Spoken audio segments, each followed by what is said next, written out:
Hi hello నమస్తే welcome back to our channel. నేను మీ భార్గవి. ఎలా ఉన్నారు అందరూ? నేనైతే చాలా బాగున్నాను. మీరందరూ కూడా బాగున్నారనుకుంటున్నాను.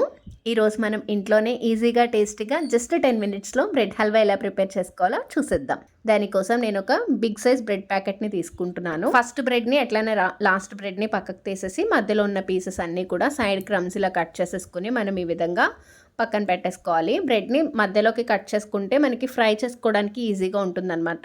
2 పార్ట్స్గా కట్ చేసుకొని దీన్ని చక్కగా సన్ఫ్లవర్ ఆయిల్లో ఫ్రై చేసేసుకోవడమే. లేదు మీకు నచ్చితే కనుక గీలో అయినా కూడా ఫ్రై చేసుకోవచ్చు. నేనైతే కొంచెం క్వాంటిటీ ఆయిల్ని తీసుకుని చక్కగా ఈ బ్రెడ్స్ అన్నీ కూడా ఫ్రై చేసేసుకుంటున్నాను. మంచి గోల్డెన్ కలర్ వచ్చే వరకు ఈ బ్రెడ్ పీసెస్ అన్నీ కూడా ఫ్రై చేసుకోవాలి.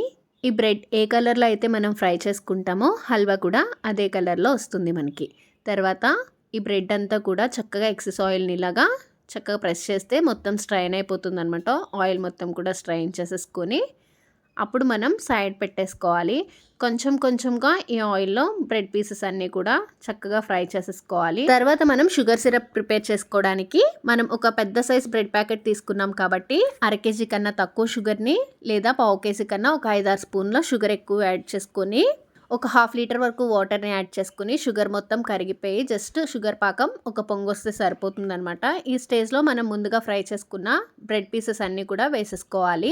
బ్రెడ్ పీసెస్ అన్నీ కూడా మనం ఫ్రై చేసుకోవడం వల్ల రస్క్ ఎంతైతే క్రంచీగా ఉంటుందో అంత క్రంచీగా ఉంటాయి ఈ బ్రెడ్ పీసెస్ అనేవి. కొంచెం కొంచెంగా స్మాష్ చేసుకుంటూ చక్కగా షుగర్ సిరప్లో కుక్ చేసుకోవాలి. చక్కగా మంచిగా మనకి మధ్య మధ్యలో క్రంచీగా బ్రెడ్ పీసెస్ తగులుతూ కొన్ని బ్రెడ్ పీసెస్ చాలా సాఫ్ట్గా చాలా టేస్టీగా ఉంటుంది. ఈ షుగర్ సిరప్ మొత్తం దగ్గర పడుతుంది అన్నప్పుడు కొంచెం మనం పాలను కూడా యాడ్ చేసుకోవాలి అనమాట. ఇప్పటి వరకు మన ఛానల్ని సబ్స్క్రైబ్ చేయకుండా ఈ వీడియో చూస్తున్న వాళ్ళు ఎవరైనా ఉంటే వెంటనే సబ్స్క్రైబ్ చేసి పక్కనున్న బెల్ బటన్ని ట్యాప్ చేయండి. తర్వాత ఇందులోకి మనం ఒక టీ గ్లాస్ వరకు మిల్క్ అనేది యాడ్ చేసాము. మీ దగ్గర పచ్చికోవా ఉంటే ఈ స్టేజ్లో కూడా పచ్చికోవా అయినా కూడా యాడ్ చేసుకోవచ్చు అనమాట. బట్ ఇంట్లో చేసుకునేటప్పుడు జస్ట్ కొంచెం మిల్క్ ఉంటే సరిపోతుంది. మంచి ఫ్లేవర్ కోసం కొంచెం ఇలాచీ పౌడర్ని కూడా యాడ్ చేసుకున్నాము.